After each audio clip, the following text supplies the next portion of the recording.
have been taken. It's time we take our power back and we rescue our people. The Vatican and the bankers are like Resident Evil. They may have had the greatest plan that was ever concocted, but Illuminati never thought that they'd ever be spotted. They're manufacturing reality all in our heads. They tell us if the earth is flat then we'll fall off the edge, but if it is a spinning ball we won't fall off it then. And gravity is our imaginary magic friend. Why is water always flat when unmanipulated? Why are pictures of the earth computer generated? Why you lying to us, man? That's something that we want to know. After that you're gonna have to pack up all your stuff and go.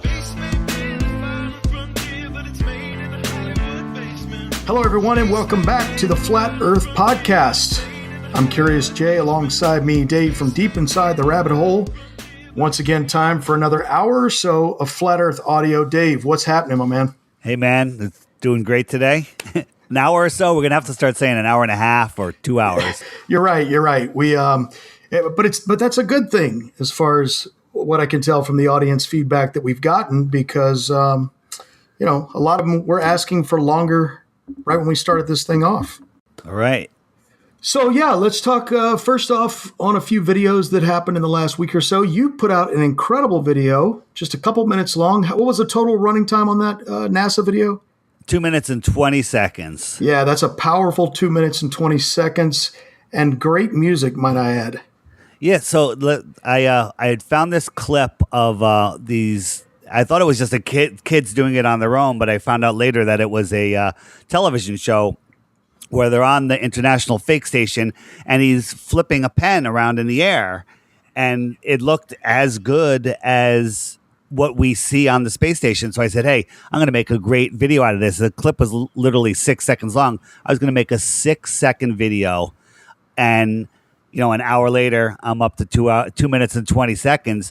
But all of the clips just kind of fell into place for me. And then I put it together. I was like, hey, this is pretty good. I need to find some music. I searched the web for some new music, and literally the first page that came up that had 1 million songs on it, the first song I clicked was that music, and it fit perfectly. Yeah, it worked really, really well, showing the glitches in their in their green screen technology that happens every now and then. And then the kicker was the guy with the pen, like you said. And, even if it did come from, Big Bang Theory or one of those TV shows, the point being is he wasn't in space, and he's flipping the pen around just like they do to us all the time with their little objects in space. And I thought it really hit home. If you guys haven't seen it, check out the DITRH channel for that. It's that clip, the fact that I didn't realize it was from a television show is the only thing that the trolls can grab onto. So they're really hammering me on it, but that's all right. It just shows, hey, they did it in a Hollywood studio. So what? Right. So what? Is it in space?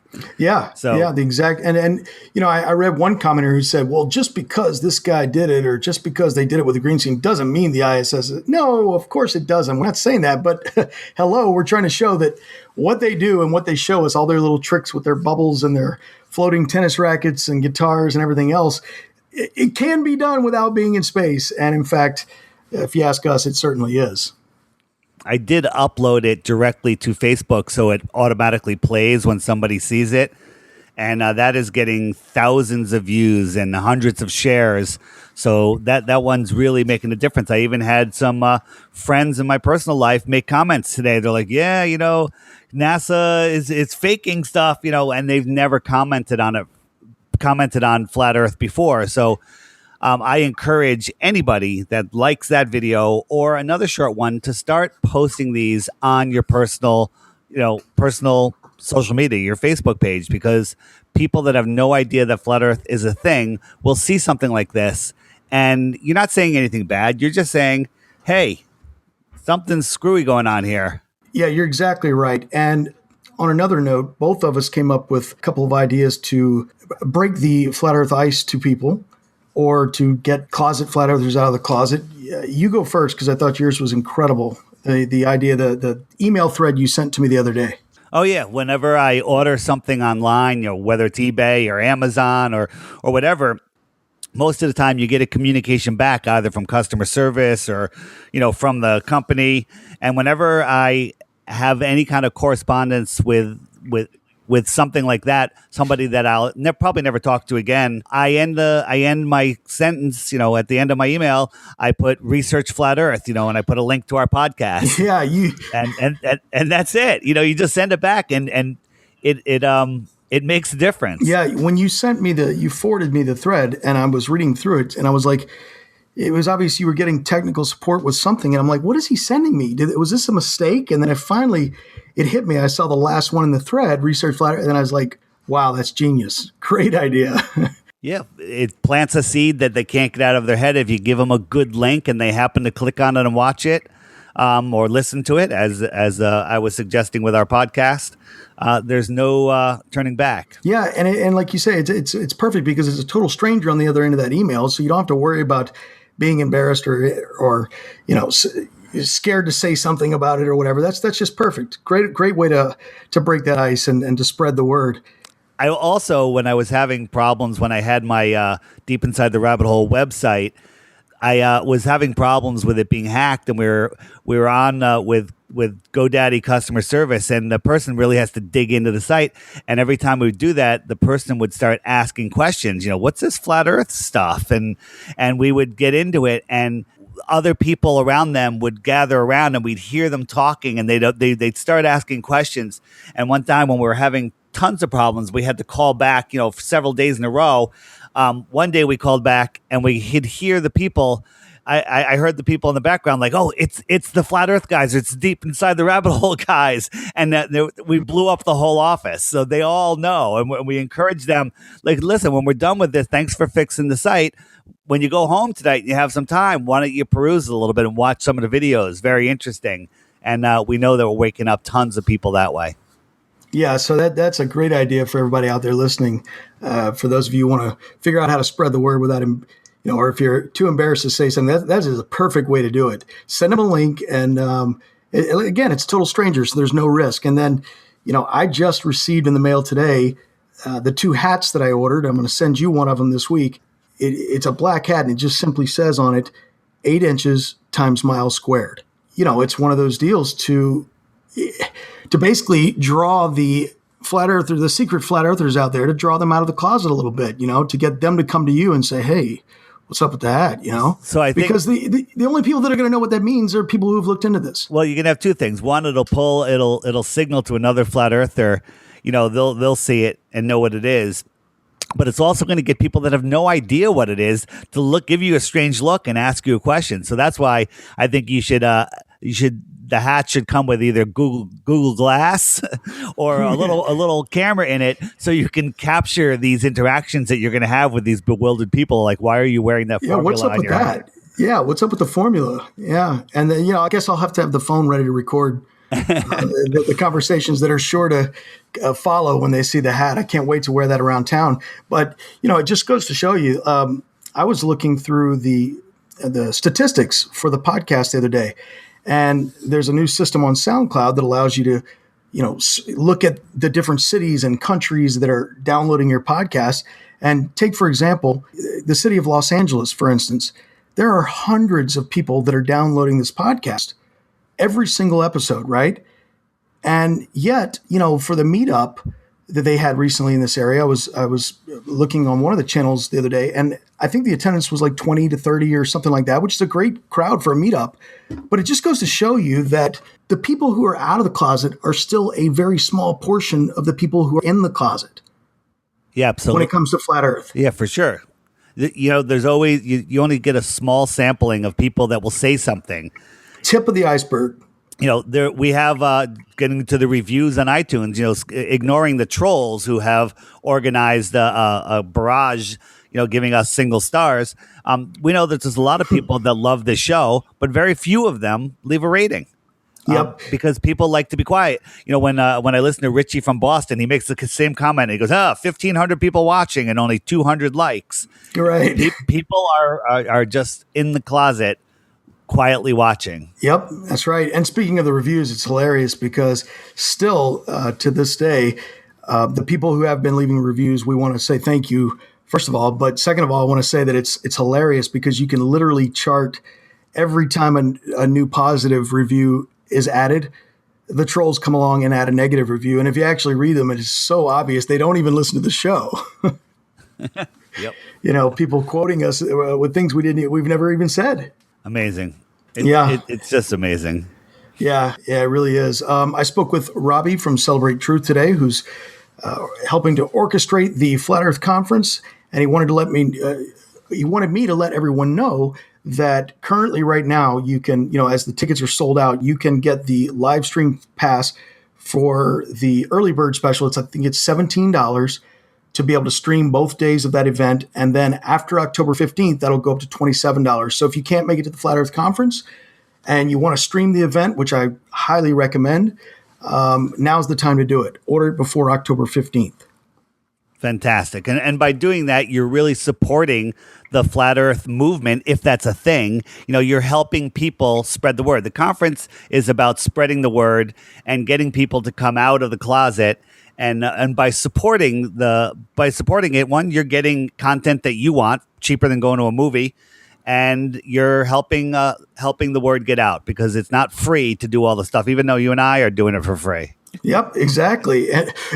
Which reminds me of one of the reviews that said that we were money-grabbing charlatans. Yeah. Yeah, okay, whatever. Hey, another video I want to talk about. Jaron from Jaronism put out a video explaining this laser experiment he's going to do. Did you see it? Yes. He actually explained it to me a couple months ago, and then I watched the video, and does a great job of explaining it. And I am really, really looking forward to that experiment. Yeah, that's going to be, he's using, lasers and a theodolite, which is, the big argument. You use a theodolite, that proves that the Earth is curved, says every surveyor. But he is going to either prove the Earth is curved or prove that theodolites don't tell you what you're really seeing. Yes, correct. Also, in the last week or so, Mr. Thrive and Survive has been dropping some really good videos as well.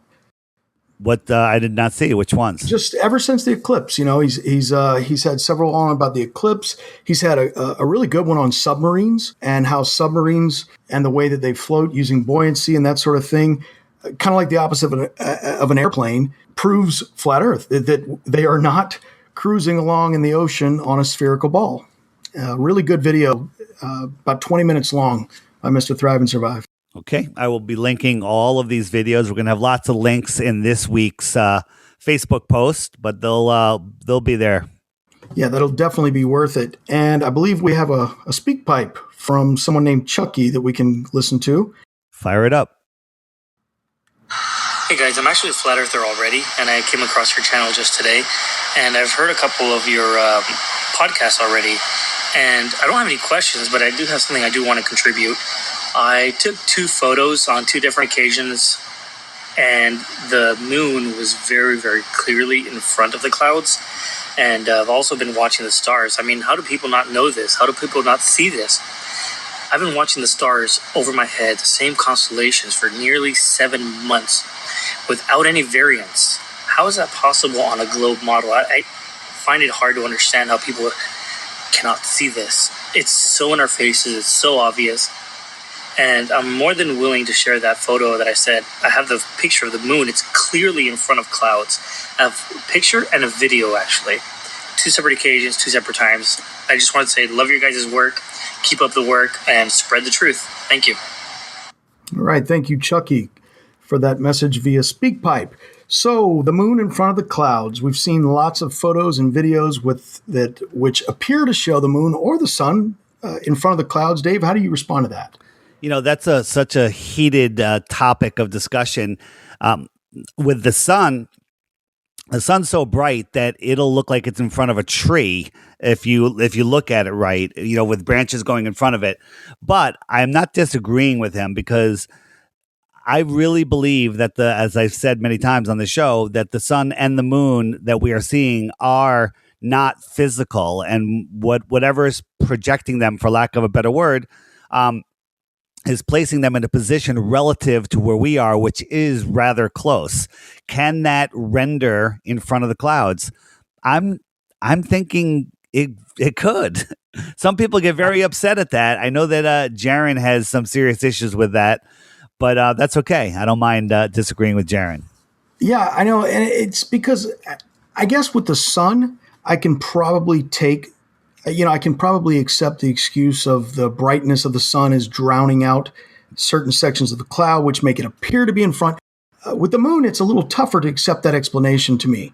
And it makes me, again, lean towards, a projection of some sort or something that is maybe just local to the observer.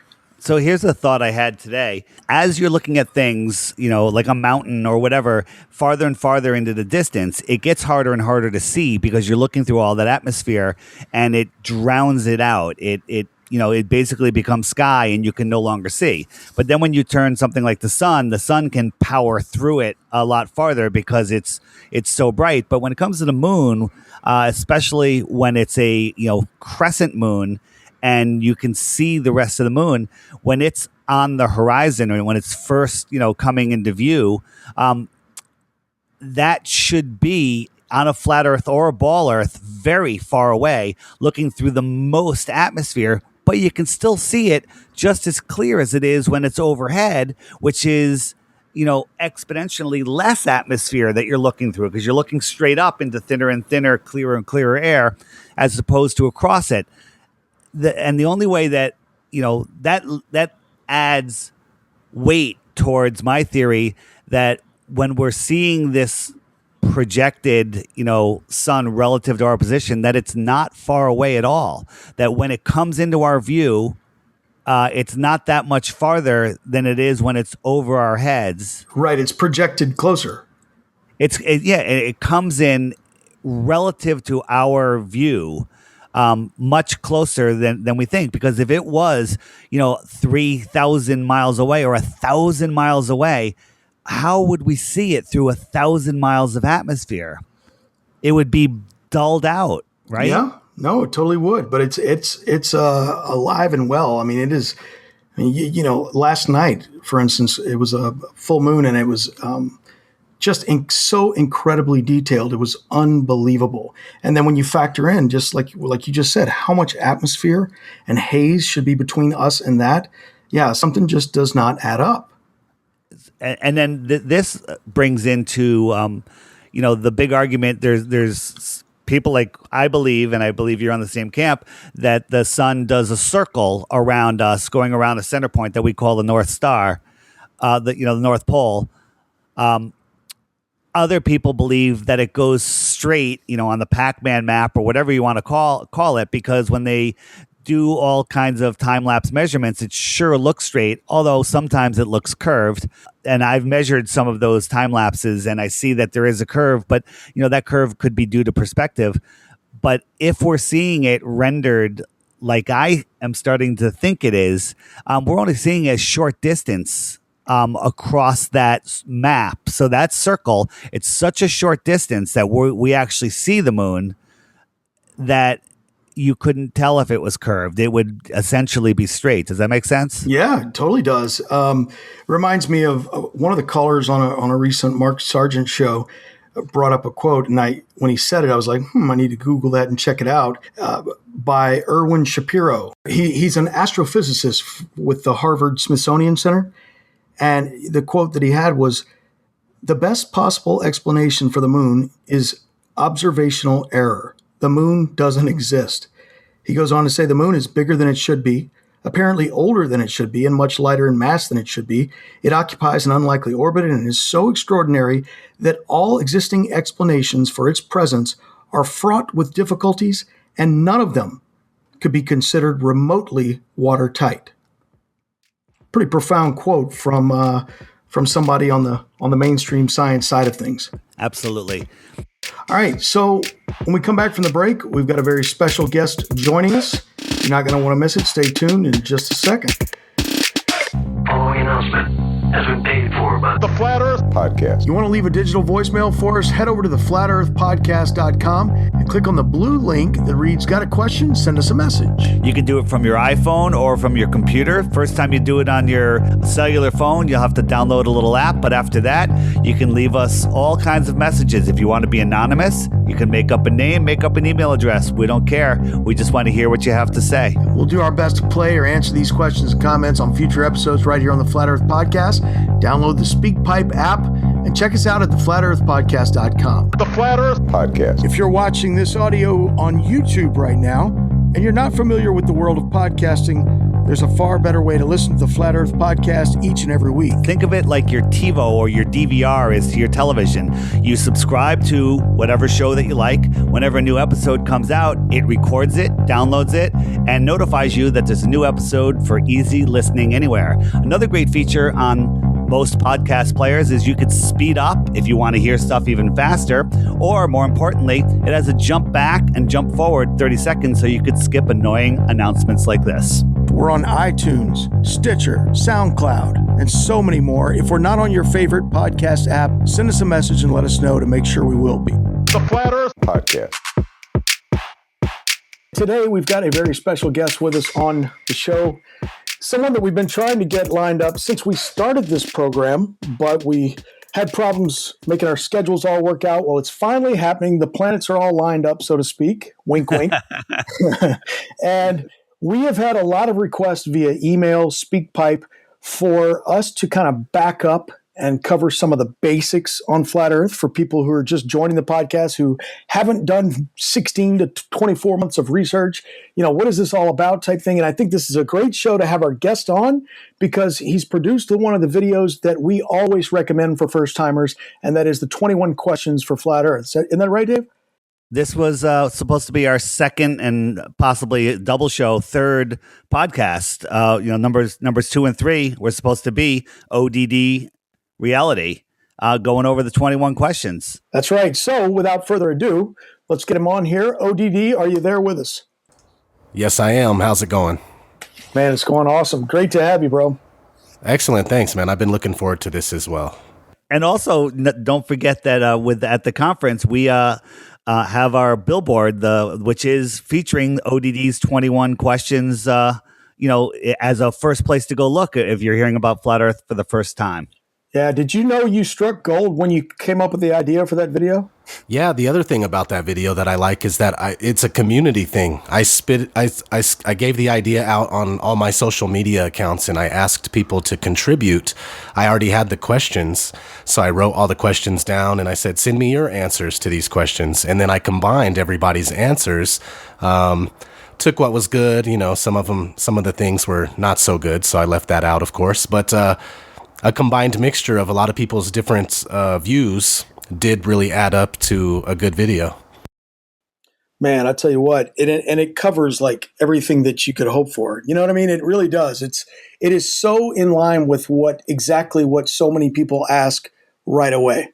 When I'm talking with people that are new to Flat Earth, you have your closed-minded globers that just refuse to hear anything. But then when somebody is like, okay, wait a minute, this is crazy, but where's the edge? And they start going through the questions, and of course we don't have time to to go through that with everybody. So I was like, watch this video and get back to me. That video single-handedly for me has converted more people than every other technique combined. That's excellent. That's what I was hoping for. I really wanted to get the basics down into one, really nice video, and I didn't care how long it was, but it turned out to be about 2 minutes per question. So we got 21 questions and it's 42 minutes long. Came out pretty good. So let's go through the questions one by one, and we'll touch on them. I think I forget which one it is, but there's a couple in there that we might have some new information that might need to be adjusted. So when we get to them, let's see how that goes. How's that sound, O.D.D? Absolutely, that sounds great. So we'll just start the number one question, and I love it when somebody asks because they're thinking. Because if you don't ask these questions, you're not thinking, right? So the first question is, where is the edge? And I blame the Flat Earth Society for that, because everyone was shown that ridiculous picture of the Earth with water flowing over the edge, and that has made people not look into Flat Earth. Yes, that's one of the biggest things for me to try to convey to people as well. It's, what I notice people doing most often is they take the globe and they replace it. So all the same circumstances still apply. It's still in space. It's still floating around. Stuff is still orbiting. It's all they do is take the globe, turn it into a disc. And so there has to be an edge in that model. And what I try to let people know is, there may not be an edge. We're motionless. We don't know where we're sitting. But as far as an edge goes, maybe the barriers of where we're at in our pond, yeah, we could speculate that Antarctica is the circle rim around us, and we don't know what's beyond that. Yeah, that's really a good point. When people think of the flat disk, in space, everything else is the same. All the other planets are giant rocks. All the suns and stars are giant suns. And how can we be flat? That's where people go when they're really not thinking. And the truth is that whether you believe in the infinite plane, semi-infinite plane, maybe slightly long plane, or the enclosed world, it is a flat, expansive plane. Is that an easy way to say it? Sure. I think that question number one, where's the edge? I really think that it's just another one of those that shows how strong indoctrination is, because I think we'll all remember, no matter what school we went to, at some point in school, learning that the ancients thought the earth was flat and that they would fall off the edge. We were fed this notion of the edge at such a young age. And it proves it when you talk to people about this idea for the first time. And the first thing they ask is, where's the edge? Yeah. How come no one's taking a picture of the edge? Right. Well, I hate it when I hear that, because there's so many pictures of the shoreline of Antarctica. That is the edge, as far as the edge of the world that we're allowed to explore. Sure, that's the edge of the edge. If there's an edge beyond that, that's only if there's an edge beyond that. All right. Let's go to number 2, Dave. Where does the sun go if the earth is flat? Now, number 1 is a great question, easy to answer, lots of ways to explain it. Number 2 jumps to one of the toughest ones, I think. But there are many answers for it. Sure. To me, it's one of the most important, because it's one that I struggled with for months, 6 months maybe. And that's one thing that kept me on the ball for a while there. So I really wanted to tackle that one. I thought that was important. How do you explain it? What's your elevator pitch for where does the sun go on a flat earth? Because the sun is smaller and much more closer, it's able to leave our point of view due to perspective as it travels and circuits the flat plane, which is also much more expansive, because you're taking a ball and then you're flattening it out. So you have more surface area. So the sun being smaller and closer, it's able to come into your view and leave your view, although it's the same height the entire time. Yeah. It's one of those that definitely sometimes requires a visual, like whether you can give it to them or talk them through it. Picture the petri dish, or picture the a pizza, and the crust is your quote unquote edge, and then go up a little bit off the pizza. You almost have to create the visual when explaining it, I find. There's a lot of factors, perspective, anything that's a quarter of an inch above your eye level will eclipse the sun over distance. And people don't realize how perspective works. And I've done a lot of videos on it, and I'm still trying to understand what the sun is. I've recently come to the opinion, in my humble opinion, that the sun that we see is not physical. It is a projection, for lack of a better word. But if you just think of one of my favorite videos that really has helped a lot of people and myself, is if you think of a white fluffy cloud above your head, it's directly above your head, and you got to tilt your head back up to see it. But when it's 20 miles away, you're looking straight across the flat land or the flat water to see that same cloud at the same height. And that line from your eyes to that cloud, from your point of view, looks parallel to the ground. Right. But if somebody is standing under that cloud and can see the line from my eyes to that cloud, that looks like a very steep line going from 10,000 feet down to my eyes. Yep. Which one is real? Yeah. I use the hotel hallway. I find myself going to that a lot when I'm explaining to someone, step out of your hotel room, look down the hallway, and picture it going forever, right? And every 6 feet, there's a light in the hall on the ceiling. And what do you think that row of lights is going to do? It's going to get lower and lower and lower as it goes. But is it setting? Is it going down? No. It's just the way your eyes work. I use that one all the time. Yep, that's perfect. That the first time I saw that was actually in Deep Inside the Rabbit Hole video. I thought that was clever.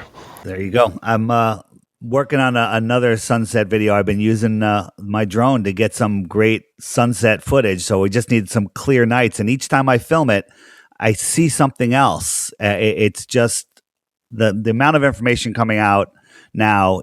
When you look at things with new eyes, you can see new things. Sure. I mean, look at the work that was done. I think I mentioned it on the last show. Look at the work that was done by everyone on the solar eclipse stuff. I mean, it's just coming out every day. It's unbelievable. Indeed. All right, let's go to question number 3. What's underneath the flat Earth? That's my favorite. Yeah, When somebody comes to me, I go, it's a turtle standing on an elephant. That's it, and I walk away. Duh, yeah. Duh. What's wrong with you? Don't you read? Again, this question stems from people replacing the globe with a flat disk, so there has to be an underneath, like the other side of a quarter. But yeah, in all reality, we don't know. There may not be an underneath, based on the fact that whatever we're sitting on, whatever's keeping us motionless, Yeah. wherever we're at, I mean, it could be infinitely going downward as well. Like, it's just funny. People expect you to know this, and most of us will readily admit we don't know. How are we to know what's underneath? I always use the example that the deepest hole ever dug was in Russia, and it's about 8 miles deep, and they can't get any deeper no matter what they do. Right. Yeah, when it comes to like the earth sciences, like I just, early on in my research with this stuff, and this is a perfect example, I just found it so much easier to, it's so much more appealing to me when a side of the argument just says, I don't know. Whereas mainstream science just can't say that to anything. You guys know what I'm talking about? Like they just have to have an answer, even if it's one they just made up with no evidence of, like something like a penumbra, no proof of that, but they just pull it out of their ass rather than say, I don't know. It's like I would almost have more trust or more respect for them if they simply said, we don't know. That's true. And it's because of that flat Earth proponents are expected to have all the answers for the questions. All the answers. That's right. Coming from the globe Earth proponents. Like if we don't have an answer, then the Earth's not flat, so. Yeah. The reason we can't dig down deeper is because the Earth is a pizza. When you get through the pizza, you hit the metal tray, and we just can't get through it. Yeah, that's right. And one thing that I think it's important when someone asks me that question about what's underneath, and I say, I don't know. We don't know. I think it's important to really quickly let the person know that neither does science as far as the globe goes. We've been told they know. We've been given that diagram in the textbooks with the core and the mantle and the crust, but no one knows that. That's never been known. No one's been down there. That story is just ridiculous because we're told there's a molten metal core that's magnetic, and no one can show that there's anything can be magnetic when it's molten.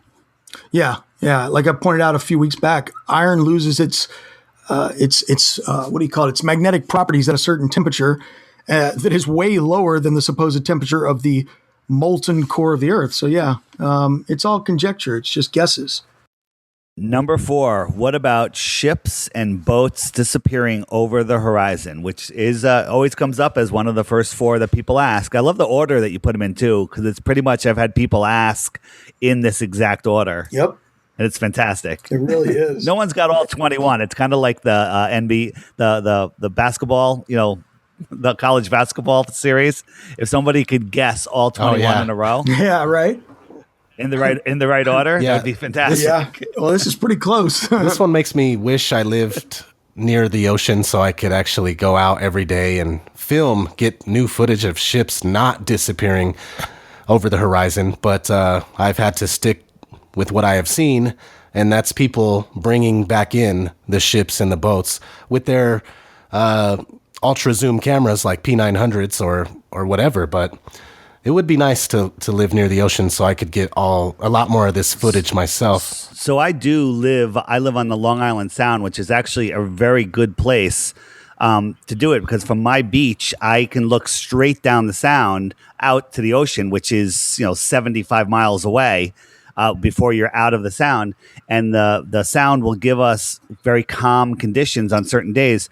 But I can tell you that the temperature, the humidity level, the wind, all of those things affect what you can see. So sometimes I can see a building, and sometimes the entire building is gone. And that right there to me proves that curvature isn't the answer, because curvature would be Consistent, right. consistent. It changes from day to day. And I have a new rule. It's never leave home without your P900, because I went down to the beach for an early spring walk early in the day, and it was perfectly calm. It was early in the season. There wasn't any boats out on the water, and there was zero humidity. And with my naked eye, I could see Montauk Point, which is, from me, is 65 miles away. And I was maybe 10 feet above the water. Wow. And I could see this land with my naked eye. And the tallest point on Montauk is 90 feet tall. It would have been a half a mile over the curvature. And I couldn't. And that was early spring. There hasn't been another day like that since. Oh, that's a bummer, man. Yeah. You know what's funny about the argument with the distance pictures is it makes me want to beat my head against the wall, because I find that so often, rarely do you find a globe proponent that will actually argue these photos or try to explain these videos and photos. Instead, what they do is produce one that does show obstruction. I'm not going to say curvature, but obstruction. And it's the equivalent of, like, I don't know if I've used this on the podcast before, Dave, but if I found a bird that in my backyard that flies, right, and it, lo and behold, it lands, and I look at it and it doesn't have wings. And I take this into the bird scientist, the ornithologist, and I present him with a bird that is literally flying across the room but doesn't have wings. Obviously, science would need to question the whole wings being the reason they fly thing, right? But imagine instead that the scientist said, well, that's great, but look, come here, let me show you. I've got the exact same bird. I've got one over here, and he does fly with wings. Well, great. But all you did was reaffirm your going theory. But I'm sitting here showing you a bird without wings flying. And that's how I look at this curvature argument when it comes to these photos and these videos of things in a distance. I never see science or globe proponents trying to explain why we see or why we can see these things. They just use the words like refraction or atmosphere. But whereas on the other side, the flat earth side, look at what Rob Skiba did, where he showed the experiment that can actually explain their side. It can explain why there's obstruction.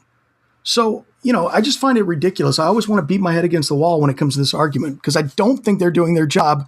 I think they're just ignoring the evidence and showing us, oh, well, here's a picture where you can see curvature / obstruction. For those of you that don't know the Rob Skiba experiment, I will link it under this when this posts on our Facebook page. Check it out if you haven't seen it. He shows using, atmospheric magnification how the bottoms of buildings disappear, and it works perfectly, in my opinion. Absolutely. Yeah, which by the way, science or the globe proponents have yet to show any type of experiment where you can see something beyond a curve. Show me. Of course, they could probably show you the inverted mirage, where you see the thing getting inverted. Yeah.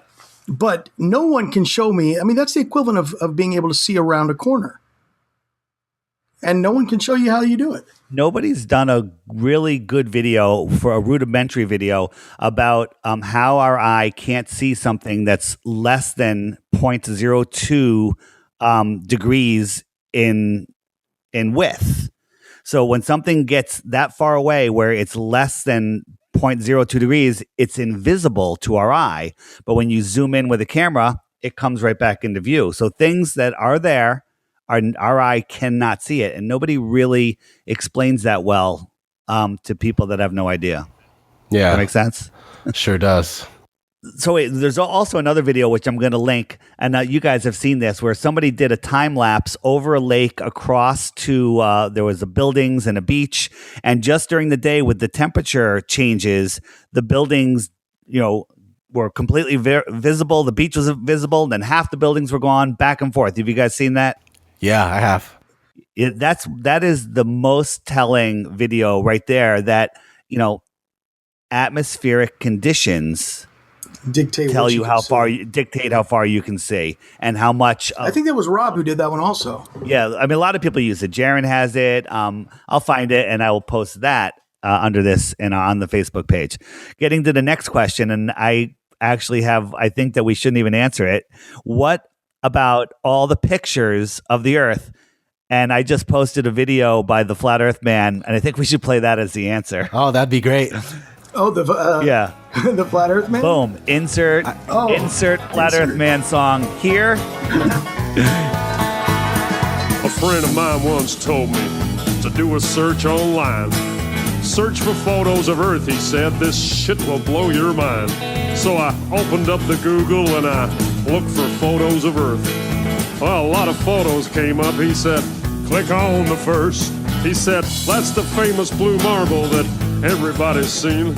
We've seen this photo 1,000 times upon our TV screen. Well, let me tell you something about that famous shot. It's not a photo at all, man. It was made in Photoshop. Cause there ain't no photographs, but somebody tell me why. They're all just Photoshop cartoons, they're all just CGI. No photographic proof of a code, no none at all. Why the hell can't no one take a photo of this ball? He was goddamn right. That shit did blow my mind. Cause I thought the blue marble was a photo all this time. Well, don't you think that's strange? He said suspiciously.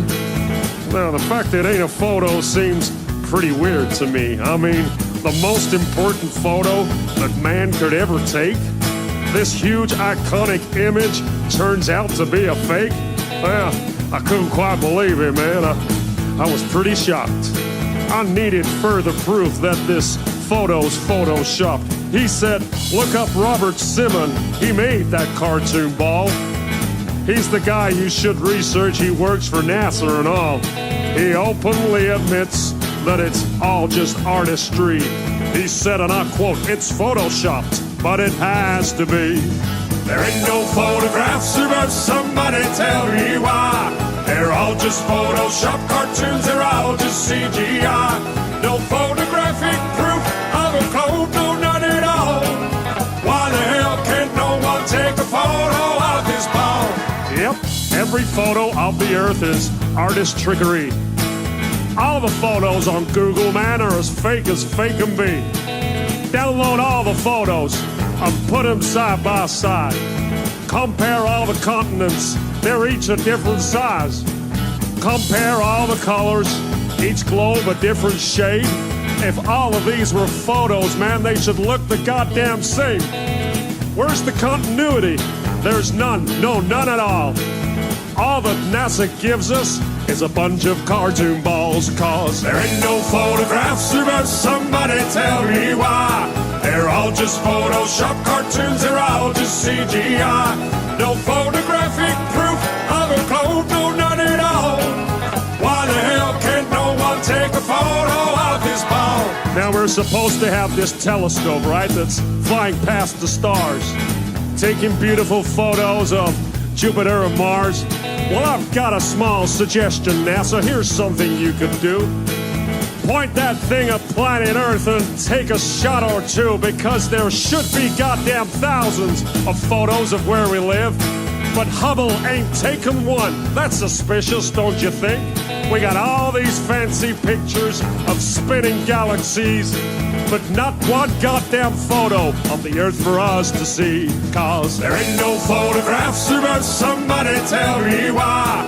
They're all just Photoshop cartoons, they're all just CGI. No photographic proof of a code, no none at all. Why the hell can't no one take a photo of this ball? There ain't no photographs, but somebody tell me why. They're all just Photoshop cartoons, they're all just CGI. No photographic proof of a code, no none at all. Why the hell can't no one take a photo of this ball?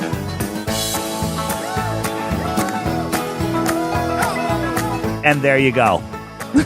How awesome is that? Do you have anything else to add? What about the pictures than what was said in the lyrics of that song, ODD? Nope, he covered them. There's no pictures of the Earth. Yeah, that's it. Case closed. Moving on.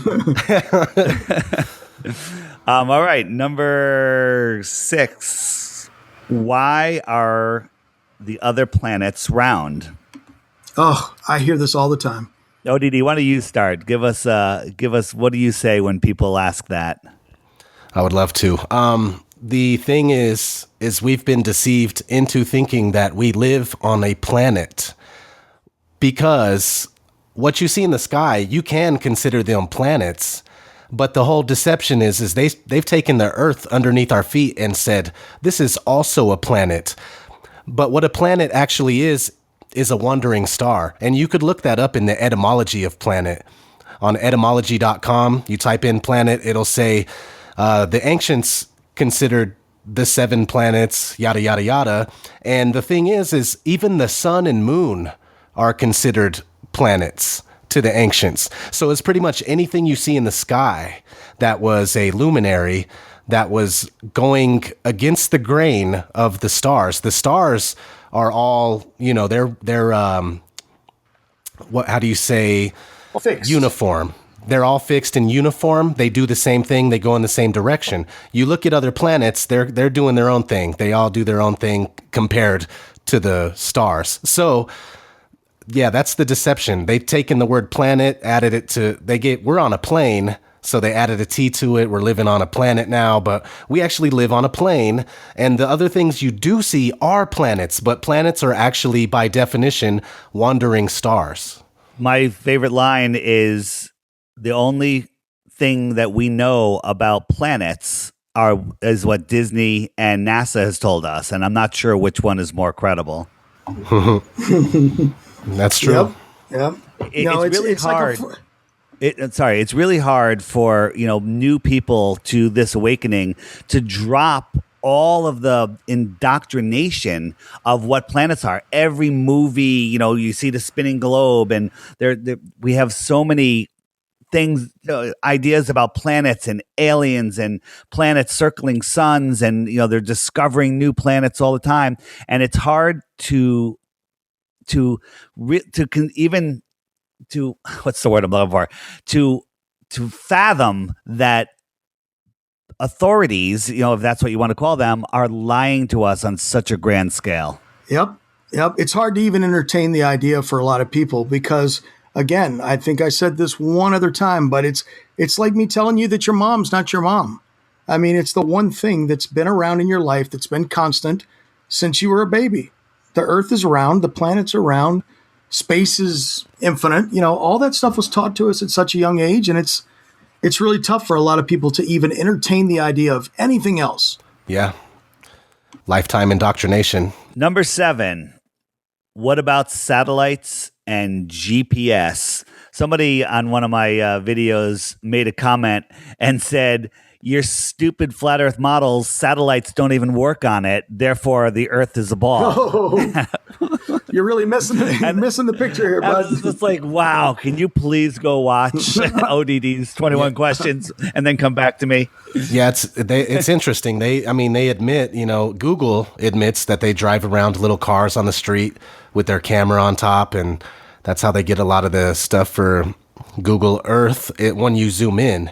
And as far as having images from high altitude, of course, that could be high altitude planes and drones and even balloons. But what's really telling is I found this story from 2010 where they talk about this airplane drone called Argus. Have you guys heard of Argus? I have. Tell me more. Argus is like this. It's got the most high definition. It's like something like 8,000 pixels by something like that. It's up there. It's past 4K, and 4K is what we're getting now is the highest definition for YouTube videos and movies and stuff like that, Blu-rays. But this camera on this Argus, I was blown away because I just learned about this. And Argus, Argus, you guys could look it up out there.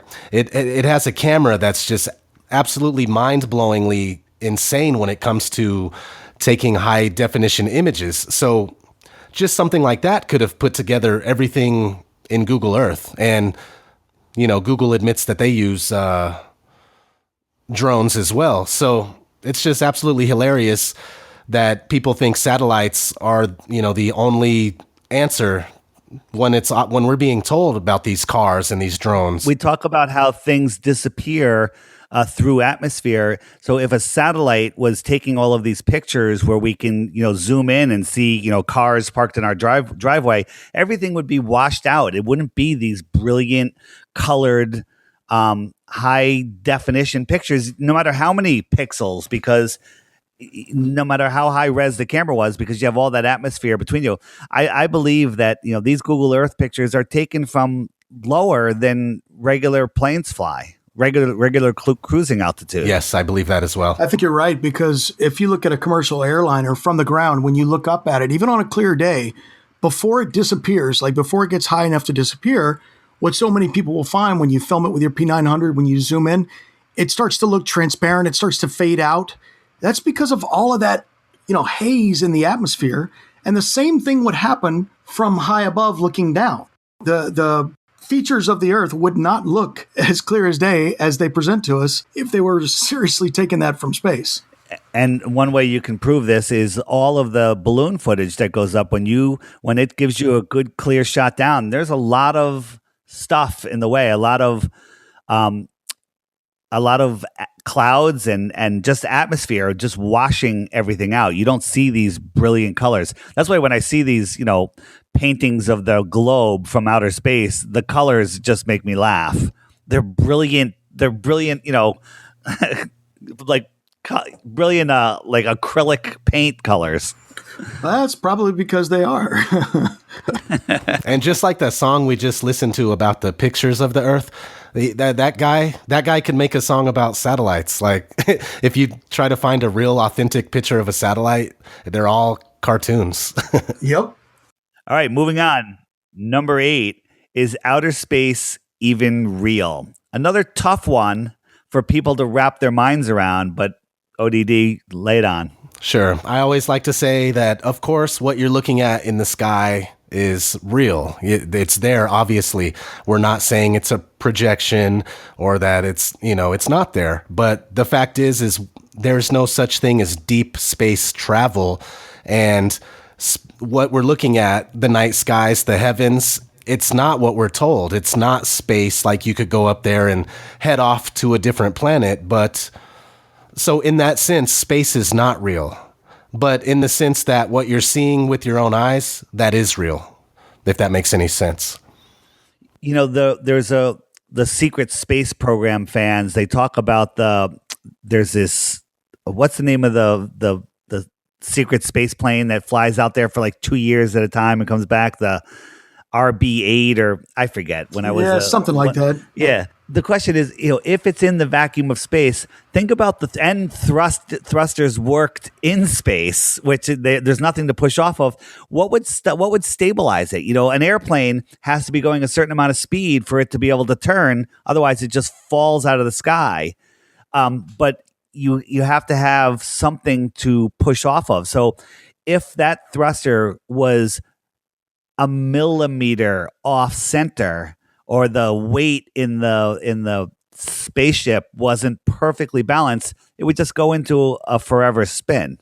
Yeah, I always tell people it's kind of like the edge question. I mean, the what's under the Earth.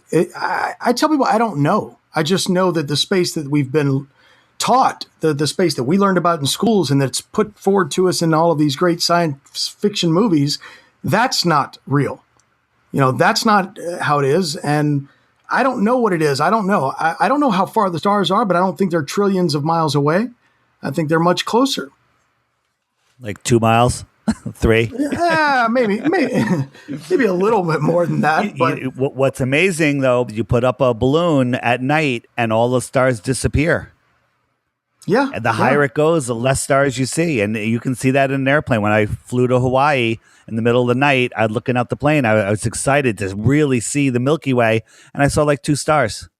I just couldn't understand it. And I just stopped thinking about it. And we know that the air gets thinner as you go up. So technically, without all of the atmospheric blocking, without all the haze, shouldn't we see more? They should be clearer.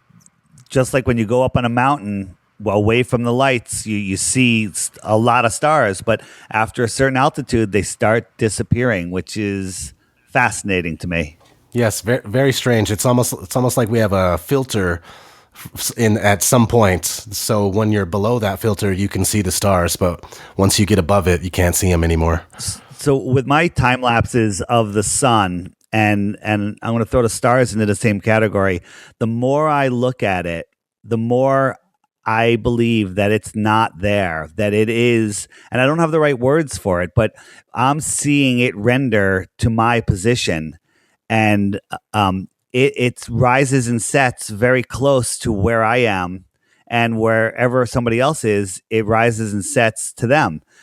My last sunset video I put up, P-Brain, who's done an amazing work on perspective and the sun, how the sun rises and sets. He just laid a comment saying that he is leaning towards the same feeling and he's looking into it. I'm hoping to get him on the podcast next.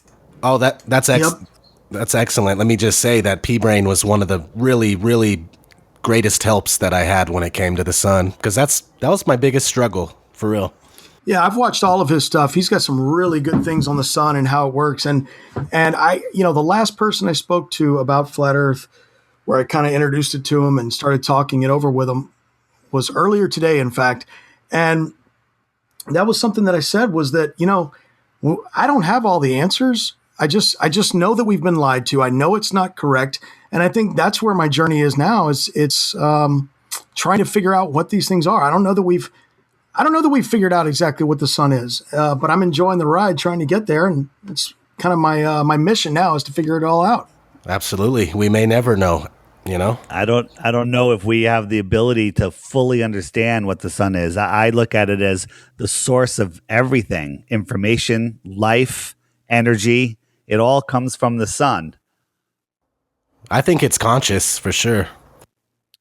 I'm with you 100%. Tell me more about that. Right. Wait, I want to hear more about that. Why would you say it's conscious? Well, I just think it's aware. It's self-aware. It knows what's going on, and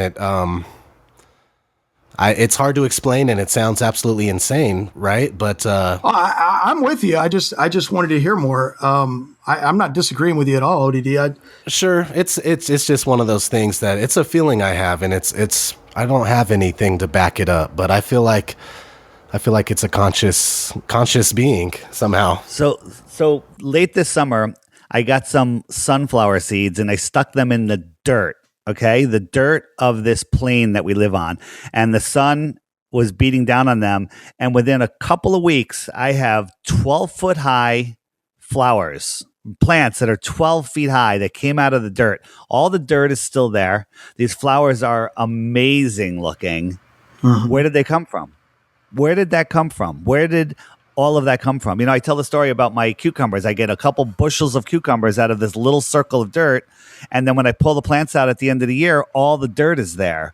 What did I eat? Where did it come from? I know. All the dirt is there. Is it just photons? Is it information? We are light beings. And when we eat plants that have stored, I believe plants are just stored, for lack of a better word, photons. And so we're eating the life that is being delivered to us from the sun. Right. I don't know if that makes that makes a lot of sense. It does. All right, moving on. Let's move on. How is circumnavigation possible on a flat Earth? One of my favorites. ODD, why don't you jump in there? Yeah, so, circumnavigation, almost people think by definition it means you're going around like a ball, for instance. They don't understand that you can be going around a flat surface. So it's pretty easy to, just to let people know that you can go around on the flat plane just as easy as you could on a ball, but they think that circumnavigation, it has to be on a ball. It doesn't make sense anywhere outside of the ball. But circumnavigation, by definition, just means you're going around. Like you start somewhere, and then you go around, and you could very well go in a circle on a flat plane and still circumnavigate. So that one's fairly simple and to the point. There's a great video called Circumnavigation for Dummies by DITRH, which shows That's an awesome video. Yeah, thanks. So we're let's just talk on the ball Earth. On the ball Earth, we're told that the North Pole is magnetic and compasses point toward the North Pole. So I have a problem with that. Compass has to be perfectly level. So how does that work on a ball? But the ballers will say, well, the magnetic field wraps around the ball. But even on a ball, let's say you're in New York and you want to go around the world. You want to go west all the way around the world. If you think about it, you have to constantly correct your course to the north to maintain a heading of 90 degrees or 270, which is east and west. Otherwise, you're going to make a full 24,000-mile loop around the ball Earth, if that's a thing. So people don't realize that even on a ball, you have to correct your course to the north to maintain your heading. And the way I describe that is, imagine you are 100 feet from the North Pole and you want to head west, right? West is a 200-foot diameter circle around the North Pole. Because if you keep going straight, you're going to be heading south, even on a ball. Yes. And it works. So, Mark Sargent had these ship's captains on his show talking about, how when they're dead reckoning 90 degrees or 270, they constantly have to correct to the north to maintain that heading. And they thought, well, it's currents, the boat pulls one way or the other. That would be true on a flat Earth and a ball Earth. Where the separation comes is when you're south of the equator. On a ball Earth, you would have to correct to the south. On a flat Earth, you'd still have to correct to the north. It would be a slower correction because you'd have to travel farther before you make that correction. But that would be, very strong proof if you can prove that you have to make that correction in the southern hemispheres. I don't know where these ships' captains were operating. I could guess that some of them were below the equator, but I do not know that for sure. I love that video too, how you were you were going around and you kept pointing it at the north. Well, the compass wants to stay to the north. So, just anybody could get a compass, put it on a table, put it near, put a magnet on a table, put the compass near it so the needle's pointing towards the magnet, and then try to move the compass east or west. And, with that, maintaining that heading. And you'll see that east and west on a ball Earth, on a flat Earth, is a circle. It's always going to be a circle. It's a circle. South is a straight line. If you go any direction on a ball Earth or flat Earth in a straight line, you will end up heading south. Yes, indeed. Are there even south-pointing compasses? I don't believe so. You would think there would be. So, yeah, I heard that recently that they actually do point south, but they're labeled north. Is that right? Anybody heard of that? No? I've read that inside of the wiki. Yeah. They actually touch on that. Yeah, that one kind of lost me. I was hoping you guys could explain that one to me. Sure, it's just a bit strange to me that, I don't know, I would figure that you could buy either or, a south-pointing compass or a north-pointing compass, but they only have north. But yeah, what you were just saying is something that, it's something that we need to figure out more, but I have heard people talk about it, but either way, if it's pointing south or it's using the south as a reference to point north, right? Then it doesn't really matter, I suppose. But no, on a flat plane, I guess it's just not possible to have a south pole. Therefore, it makes more sense that the north is the only magnetic. Circumnavigation easy on a flat Earth.